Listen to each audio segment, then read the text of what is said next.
Despite assuming office in Thailand in late 2020, Ambassador Thierry Mathieu is no stranger to Asia, as well as having worked as the Director General for Asia and the Pacific at the French Ministry of Foreign Affairs. He has previously been posted to China, the Philippines and Myanmar, and has traveled to Thailand several times. Speaking to Thai PBS World at his official residence, which dates back to the 19th century, His Excellency discussed his experience and the strategic importance of the region.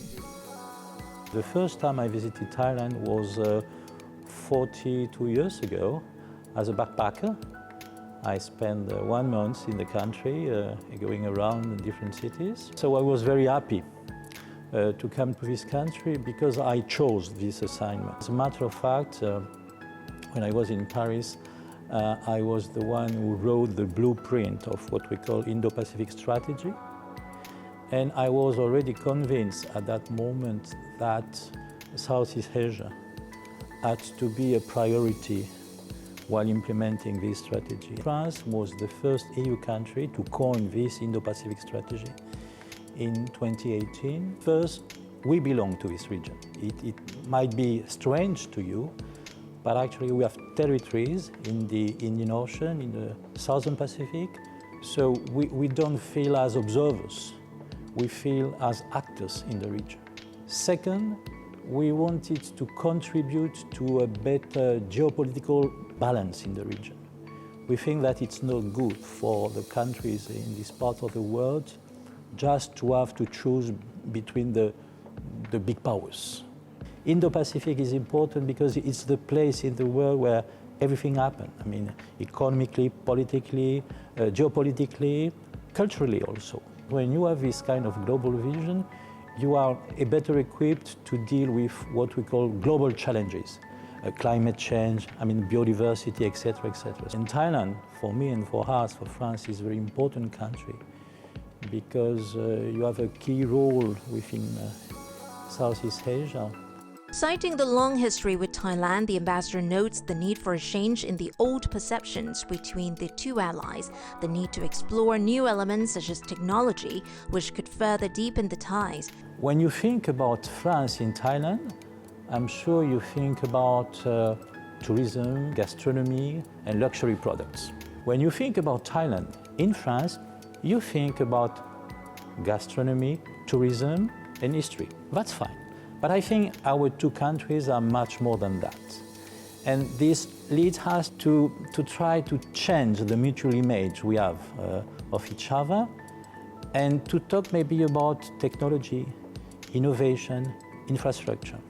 So this is the reason why we decided a couple of years ago to institutionalize more our relation, which led us last February to sign a roadmap on the bilateral relation 2022-2024. And the idea is to upgrade in 2024 our bilateral relation to a strategic partnership. We want really to deepen our relation with Thailand on all fronts: education, people-to-people exchange, economy, of course, culture. And in doing so, we also want to bring new elements in our relation, and we have decided next year, 2023, will be the year of France-Thailand innovation. So we will organize many activities, shows, conferences, symposiums. The MEDEF International is the largest business organization in France, and they organize their first delegation and visit to Asia after two years, and they chose Thailand. We focused on two main sectors.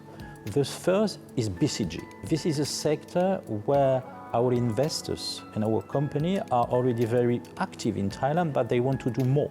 The second sector is infrastructure. Last December, I signed with the Minister of Transport here in Thailand a new letter of intent, and we are also very concrete, let's say in automotive, for instance, EV, railway, logistics. Next year, Thailand will launch a satellite. This satellite will be launched from France. Space is important for Thailand. France is a space power. So this is typically the kind of sector where we want to develop. With up to 40,000 French nationals living in Thailand, many of whom are retirees, but also with a new wave of digital nomads and young professionals arriving, France is among a handful of countries to import COVID-19 vaccine and to administer it to its citizens living in Thailand. The French government also donated 3.2 million Pfizer doses to the Thai government in April.